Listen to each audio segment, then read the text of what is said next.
So yan, kung may Bluetooth kayo na walang power dyan, ang model nito ay EB70.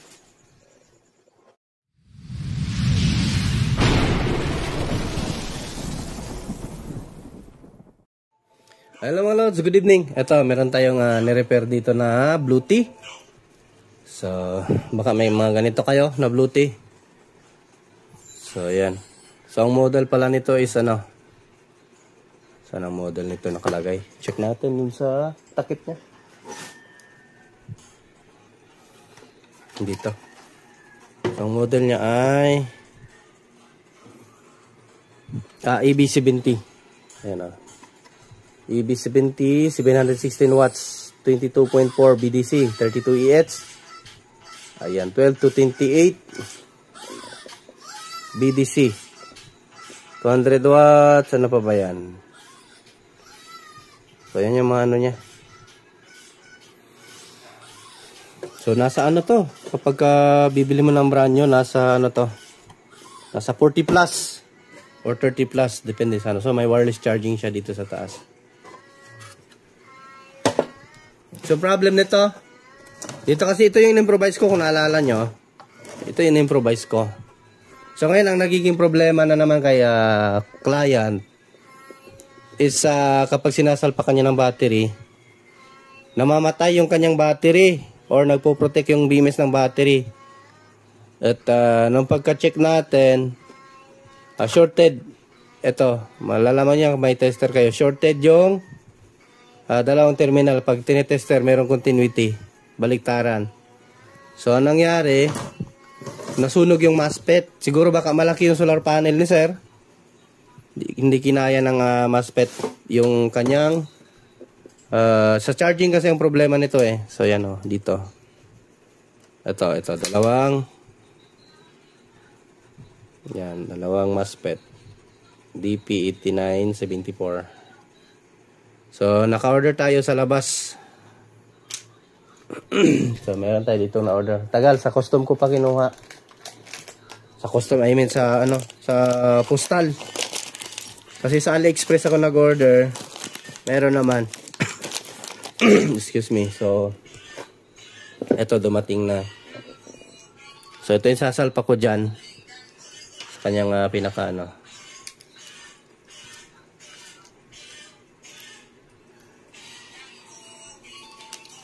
Walang power kasi.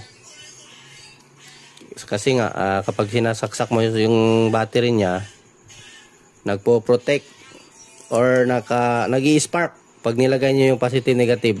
So, it means merong short na parts sa inyong eto. So, ito yung nabili natin. Original din. Yan.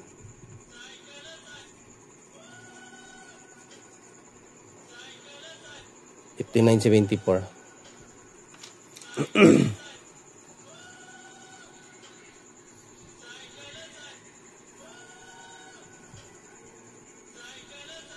Ito, testing natin. Ayan o, copper yung ano. Kitang-kita yung copper. So, original siya. So, baka may mga ganito kayo na walang power. At kapag chinecheck yung battery, pag tinanggal nyo sa, sa connection, ay buo naman. Pero kapag ginagamit nyo na, namamatay yung inyong battery or nawawala ng output voltage. So, mga dead unit. Kumbaga, magiging dead unit yung inyong EBR. So, may isa pa tayong ano dito, Bluetooth din. Ang problem naman nun is walang AC. So, yun din yung i-share ko sa inyo. So, ito, direkta na ito na-share kasi na-share ko na ito nung una. Yung nga lang, yung unang gawa natin dito is yung battery niya, no? Yun lang yung ginawa natin. So, pangalawang balik niya is nasira sa, sa charging. Baka sobrang, mataas siguro yung watts ng panel ni sir. Kasi nilagay niya ito sa solar, no? O sobra yung voltahe. Parang ganun. Kasi may limit kasi yan ang mga lods. Hindi ka basta-basta maglagay lang ng lagay.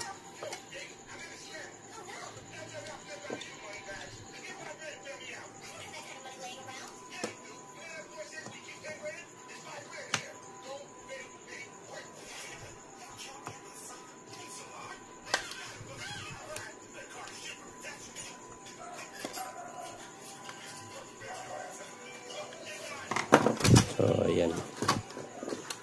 Resolve natin.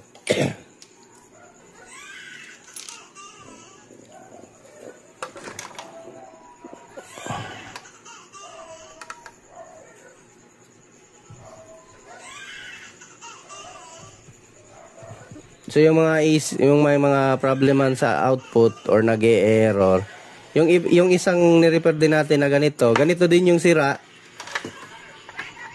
Iba lang nga yung may lumalabas sa screen niya no na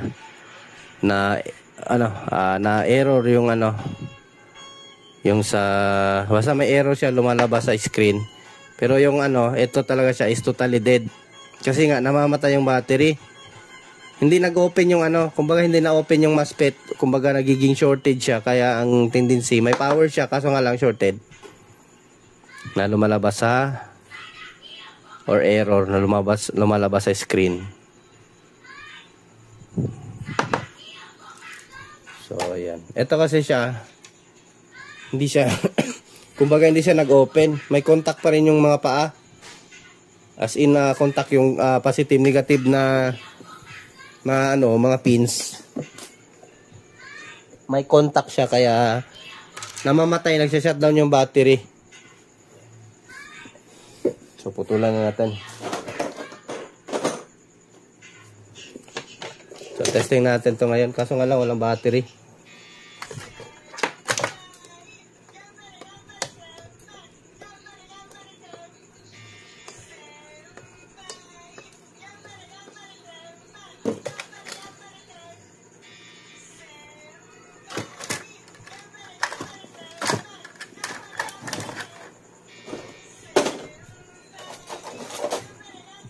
Tayong toothbrush. Bali yung toothbrush natin.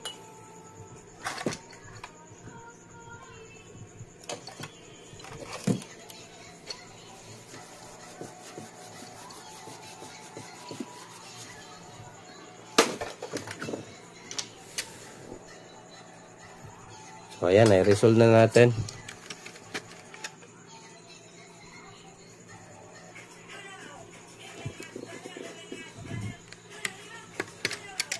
So, may fuse naman siya, kaso hindi pumutok yung fuse.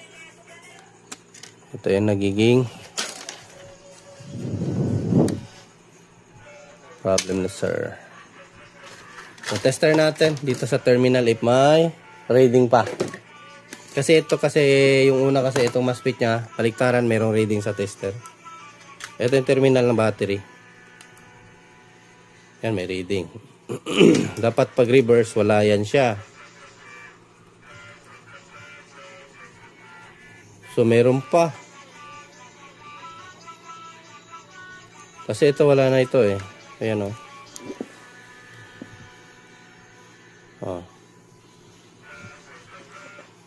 Ayan o. Baliktaran na yung reading mga lods. Ayan o. Lahat na lang mayroong reading. Wala na talaga siya. So, magtitrace pa tayo ngayon yan. Bakit may reading pa rin yan? Baka yung driver. Yun lang problema sa driver. Wala tayong mabili. Driver MOSFET.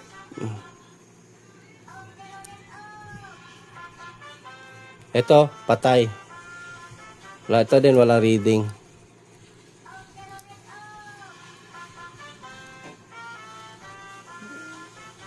Ayan. May leak na. Pag ganyan kasi, dapat kasi ito, isang reading lang. Ayan, ganyan siya. Pag ganyan, dapat pag natin, ganyan natin siya. Ito yung normal reading niya. Kapag buo ang MOSFET. Ganyan. Dapat pag i-reverse mo yung test probe, dapat wala siyang reading. So, meron siyang reading. So, may leak na ito. Kaya ito yung dahilan, kaya kung bakit na shorted yung So, ito naman yung problem natin, may reading. Kahit napalitan na natin ng MOSFET.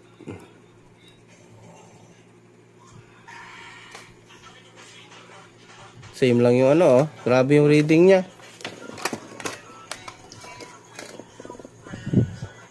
Wag lang talaga masira ito, driver niya, ayan yung pinaka-driver niya, ito Ito Yan o, yung wala yung pa, yung yung U14.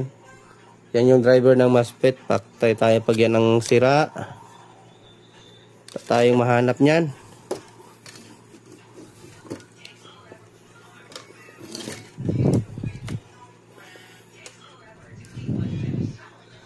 So yan o. Paktay tayo sa driver nito. So ayan. So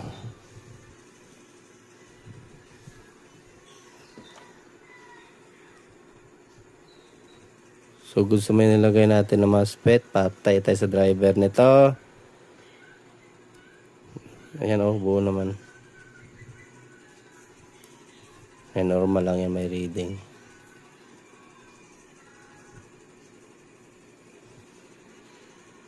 Delikado tayo ang driver.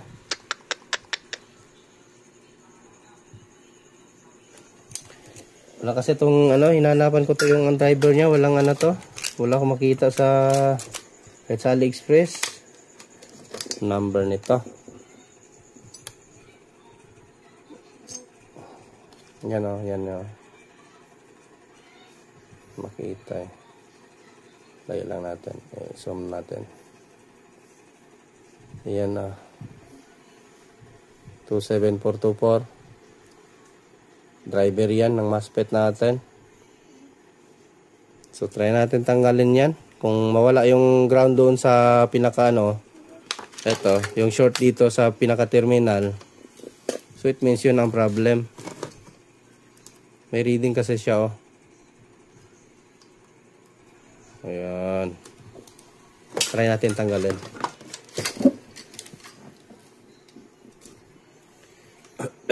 Talaga pag mga inverter kasi. Dadamay kasi minsan talaga yung driver. Try natin tanggalin ito. Kung meron pa ring reading, mag-trace na tayo ng line. Matay yung flash natin.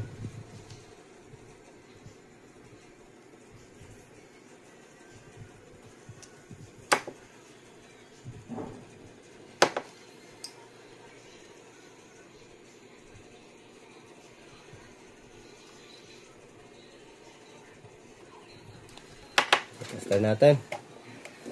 Tanggal natin yung driver. Ito na. Liit. Kung meron pa rin yan, mag-tracing na tayo. Dahil meron pang ibang problema.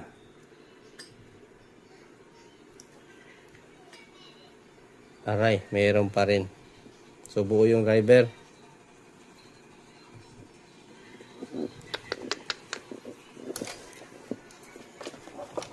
Laki siguro ni ni sir. Ay, check nga natin yung nito. Ay. Shit, kaya pala. Ano yung plastic ng Sorry. Yung MOSFET pala natin isa walang spacer. Ay, nako. Kaya pala shorted. Walang spacer. Sana yung may plastic. Nalaglag siguro. Wala eh. Wala na, nahulog siguro yung spacer. Saan tayo magkuha ng spacer na plastic pang pang cover. A few moments later. Kailangan natin yung spacer. Naputol yung video natin. Nag-overheat na yung cellphone natin. At ayun. Loko Buti nasilip ko. Walang spacer. Kung ano na pinagbibintangan natin. Pati driver, nadamay pa. Ay nako, salamat. Spacer lang pala.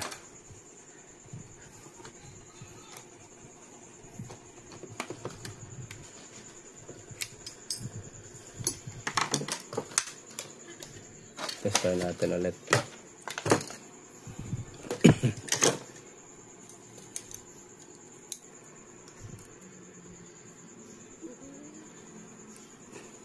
Reverse. So ayun. Loko So wala siyang reading. So ano natin, balik natin yung driver. Sana wag mamatay yung cellphone natin. Balik na natin. Pinagbibintahan pa natin yung driver tuloy. Tignan natin pagbalik natin ng driver kung may reading o wala na. It means pag wala na reading, buo na yung ano natin, unit.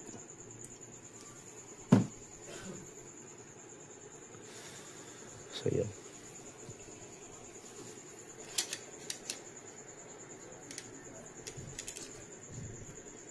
Balik ko muna.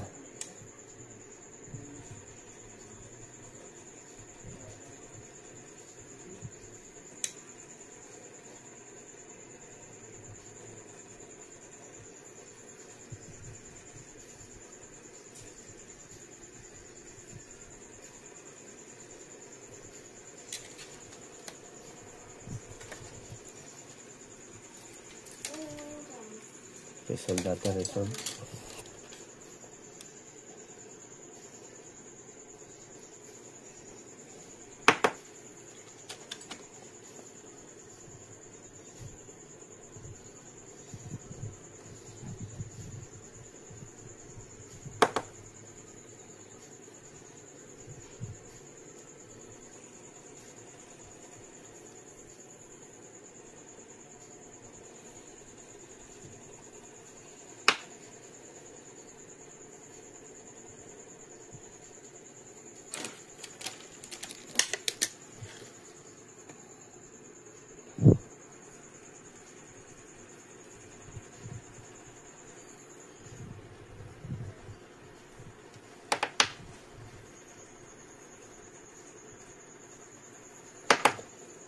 Ayun. Start natin ulit doon sa terminal ng ating battery. Pag ganyan, normal. Pag reverse, ayun na. So, yan lang pala. Spacer lang pala. Buti hindi totoong nadali yung ano natin, delikado. Pag nadali, wala na. Hirap hanapin ang pyesa nito. Dadalawang buwan na to sa akin eh. Nangumulit na nga si Sir Rich Regodo. Sabi ko sa kanya, hintay-hintay lang sir kasi sa AliExpress tayo umorder. Ang tagal talaga mga lods, mag-iisang buwan eh. Tsaka di ko rin naasikaso to kagad nung pagdating kasi nga sobra ko rin talagang busy. Daming repair at daming mga project. Tapos natin yung camera natin. Ayan.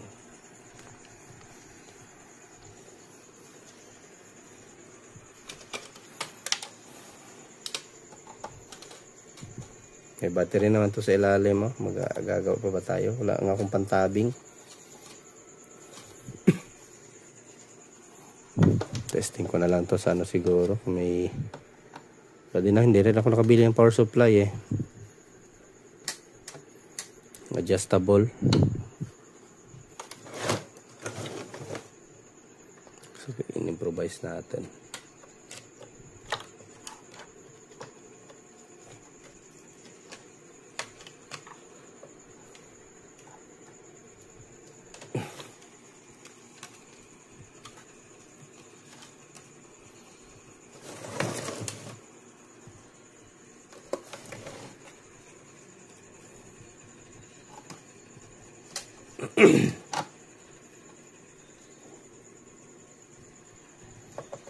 Solar panel kasi yung kinabit ni Sir doon sa niya yung pinaka front, kaya di natin alam ilang volt tayo pumasok.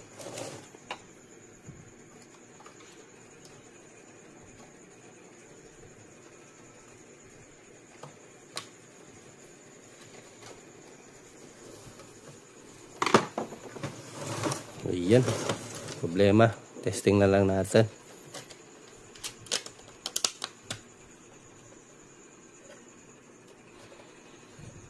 Tapos ito dito.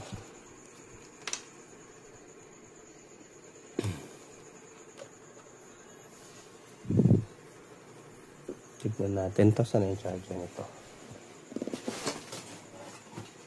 Wala ata dito.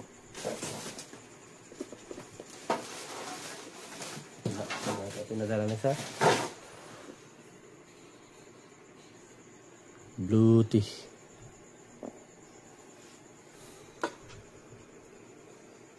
Tignan ko lang kung mag-power na siya kasi wala tong power eh.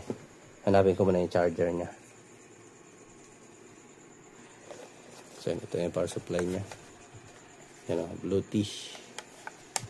Yung ano niya is 25.2 volts, 8 ampere.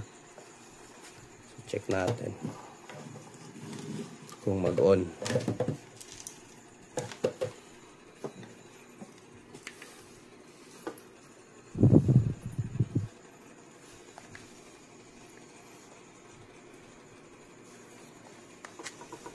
Tapos ito dito sa kanyang LCD.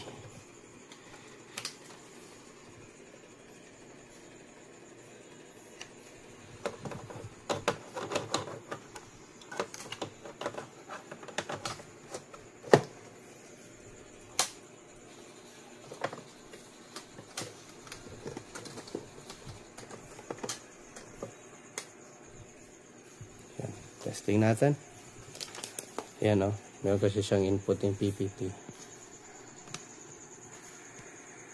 Konti yan. Tapos, yung testing natin.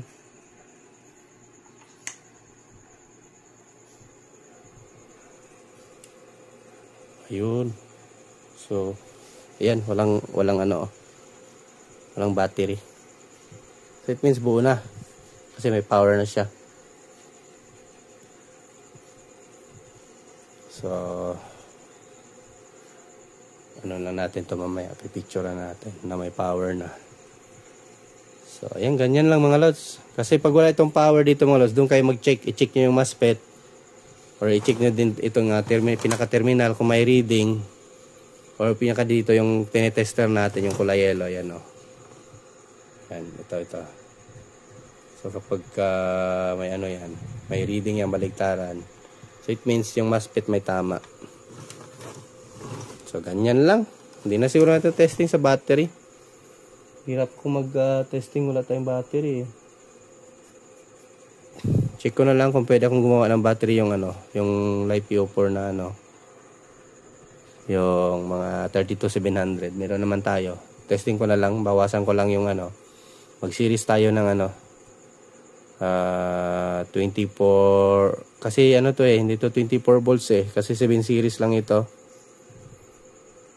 So patayin na natin. So buo na yung ano natin unit. Bali 7 series lang ito, nasa 22. Kung ano yung nakikita nyo sa model nya dito. Ayan, 22.4. Ito siya. Ito yung battery nya. 22.4. Ayan, 22.4 VDC 32EH. Din yung input voltage range ng ano niya, kung maglalagay ka ng solar panel, naintindihan ko no, Chinese, is 12, ayan focus natin. 12 to 28 VDC, 8 ampere, 200 watts. So baka ang nailagay ni sir is lumampas sa 28 VDC. Baka yung malaking panel ba no? Na nasa 40 plus yung volts, yung lalo na yung mga 450 pataas, yung 450 hanggang 600 watts kasi yung mga voltahe nun is nasa 40 plus na 42. So baka yun nailagay niya, yan bumigay. So hindi ata binasa ni sir to. Specs ng battery kasi Chinese Tayo alam na natin yan, ibig sabihin yan. Ito naman yung sa battery niya. Ayan. So ito. At tatapusin lang yung video natin. At least may na-share ako sa inyong idea kung paano i-tester o troubleshoot. Continue tayo sa isang Bluetooth. Meron din tayo isang Bluetooth ngayon isusunod nito. Yun din walang AC.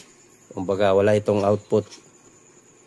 So umilaw lang itong AC pero walang 220 output. So ayan.